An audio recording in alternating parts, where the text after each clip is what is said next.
linapokuja kwako lenyewe limebeba nguvu ya ukombozi. Na hilo ndio kusudi la Mungu toka mwanzo. Unaona, Mungu anaongea na nabii Ezekieli, anamwambia, anampeleka kwenye bonde ambalo limejaa mifupa. Anamwambia nabii Ezekieli, unaiona mifupa hii? Mungu sio kwamba aioni hali ya maisha yetu, anaiona. Mungu anaiona hali yako kwamba imekuwa mifupa na haina uhai. Mungu anaiona biashara kwamba imekuwa mifupa, haina uhai. Mungu anaiona ndoa imekuwa mifupa, haina uhai. Mungu anaona kazi imekuwa mifupa, haina uhai. Alafu sio Mungu anayekuja kuweka uhai kwenye biashara. Ndio watu wengi wanajichanganya, anasema na mimi Mungu namuomba sana. No, Mungu anatembea kwenye kanuni. Mungu anamwambia nabii Ezekieli, kwani Mungu si ndiye muumbaji? Mungu ndiye ana nguvu ya ufufuo. Angesema mwenyewe mifupa, nataka uishi. Lakini Mungu anamuuliza nabii Ezekieli, anamwambia mifupa hii umeiona? Anasema nimeiona. Maanake Mungu amempa nabii macho ya kuona nguvu, uharibifu kwenye maisha ya watu wengine.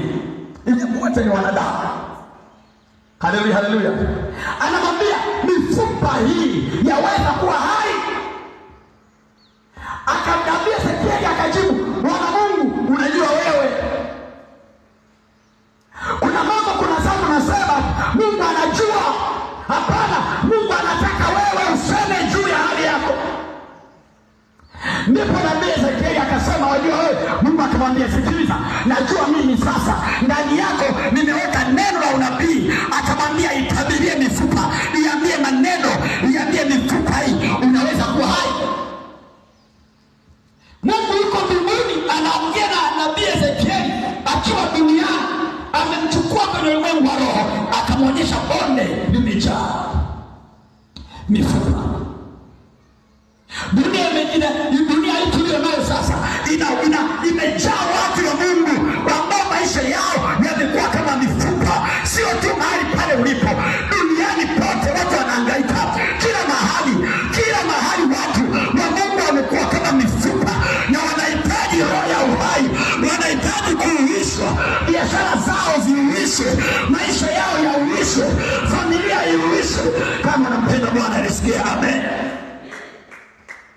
Maisha yamekuwa mifupa. Na unisikilize, kama umefika hatua maisha yamekuwa mifupa, huwezi kuyarekebisha ila kwa neno la Bwana, kwa neno la unabii. Ndipo naweza kurudisha hali kwa kawaida, sio kwa njia ya uganga. Biblia inaonyesha haikuacha eneo.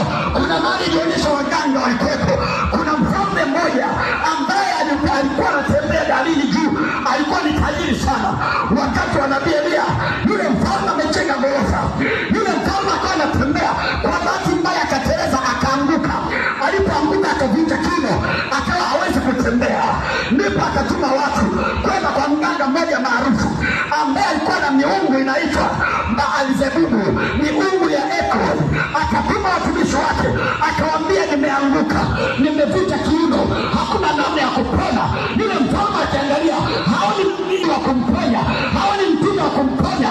Kwa mawazo yake aliona hivyo, kwa moyo wake aliona hivyo, lakini Mungu alijua yuko. Na mfalme yule alikuwa yuko ndani ya taifa la Israeli ambao nabii Elia alikuwa anapatikana. Ndipo wale wajumbe wakaondoka.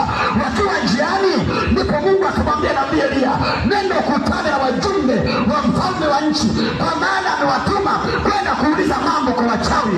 Je, ni kwa sababu hapana Mungu katika Israeli? Haleluya, haleluya. Kama utauliza jambo kwa Mungu, ni ngumu sana kupata uzima. Ndipo wale watu walipokuwa wanakwenda wakutana na Elia. Na Elia akamwambia, mnaenda wapi? Wakasema, tumetumwa na mfalme wetu kwenda kuuliza kwa habari za afya yake. Watu wengi wakiwa wagonjwa leo hawaanzii kanisani, wanaanzia kwa waganga wa kienyeji, wanaanza kupiga ramli. Wakipata matatizo hawaanzii kwa Mungu. Hakuna ambacho kimeachwa. Hata yule mfalme alifanya hivyo, alianzia kwa wachawi, alianzia kwa waganga. Lakini Mungu akatoa kauli moja, akasema, huyu mtu angepona, huyu mfalme asingekufa, angepona. Kama angeanzia kwangu angepona, kama angeanzia kwa nabii Elia angepona. Lakini kwa sababu ameona hakuna Mungu katika nchi, hata ameamua kwenda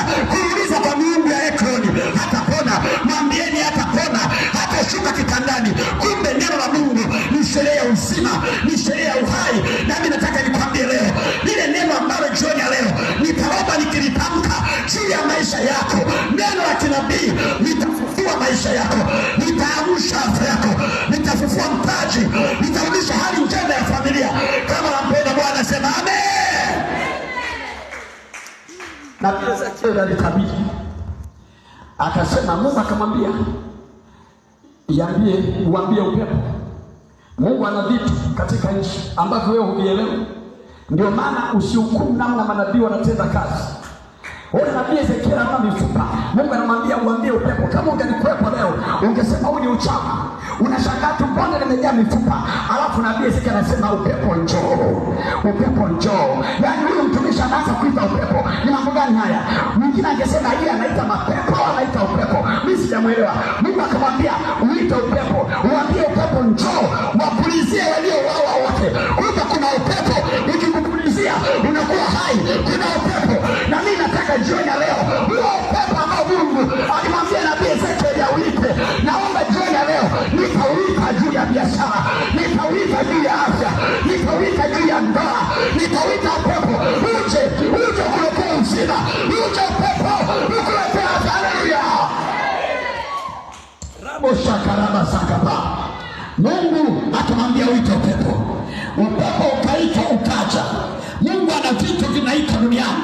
Ndio maana huduma ya kinabii haihukumiwi. Hubiri Mungu anamwambia mtu nini? Anamwambia uite upepo. Akauita upepo. Upepo ukaja. Ukaanza kupulizia mifupa. Kisha Mungu akamwambia, si unaona upepo umeshakuja? Akasema sasa upepo ukiwa unafuma namna hiyo, anza kuiambia mifupa sogeleana na mfupa mwenzio. Akaanza kuiambia mifupa sogea kwenye mfupa mwenzio. Biblia inasema mifupa ikaanza kusogeleana. Neno la Mungu likitoka, hela iliyokukimbia itaanza kusogelea. Watu waliokukimbia wataanza kukusogelea. Kila hali, kila kilichokuacha kitaanza kurudi karibu na wewe. Ninauita upepo. Ninauita upepo jioni ya leo. Upepo wa Bwana upulizie hali yako, upulizie familia, upulizie afya. Kama unanielewa sema amina. Haleluya, haleluya. Haleluya, haleluya. Hebu sema upepo njoo. Unipulizie mimi niliyeuawa kiuchumi, niliyeuawa kiafya. Kwa sababu sio tu kwa sababu unatembea ukajiona una uhai. Biblia inasema kwenye Waefeso, Wamajina tulikuwa wafu kwa sababu ya dhambi na makosa. Inawezekana hata umeshakufa tayari, ingawa unapumua. Kuna vitu wametoka juu yako. Kuna upepo wa magonjwa. Wachawi nao wana upepo wao. Ndio maana kuna saa nyingine usiku unasikia upepo unavuma, kimbunga cha kichawi. Leo nataka nikikomeshe ibada ya kuhitimisha maombi yetu leo. Nataka tukomeshe kimbunga cha kichawi kilichobeba mtaji wa biashara, kilichobeba familia, kilichoharibu kanisa, kilichoharibu mambo mengi kwenye maisha yako, kilichobeba maendeleo, kilichombeba mmeo na mkeo kikamtupa jangwani. Nataka leo nikiamrisha kimbunga katika jina la Yesu Kristo. Kama unaamini sema amina. Kuna kimbunga kilibeba hela, kikakuachia madeni, kikakuachia matatizo, kikakuachia ugumu wa maisha, kimetupa jangwani. Na ndio maana uko mbali na kufanikiwa. Biblia inasema kuna watu wako mbali na kufanikiwa. Ukiangalia mtaji ulio nao, unawaza Mungu utafika lini kuwa na mtaji wa milioni? Angalau na mimi niwe na uchumi wa kati. Tafika lini Mungu kuwa na mtaji wa milioni 10? Na mimi niwe na duka la namna fulani. Na mimi niwe na kitu fulani. Tafika lini mtaji huo? Nasema kuna kimbunga kilituma. Ulianza vizuri, lakini walipano naendelea wakatuma kimbunga. Kuna vitu vinatumwa kuja kwenye maisha. Leo popote ulipo duniani, nataka niking'oe kimbunga, nikiamrisha kimbunga. Kama Mungu alimwambia yule samaki nyangumi akambeza Yona baharini, amtapike nchi kavu, na mimi leo nasema kile kimbunga cha kichawi kilichobeba hela, kikabeba biashara, kikapita mbali na wewe, leo kikurudishie kila kitu kwa jina la Yesu.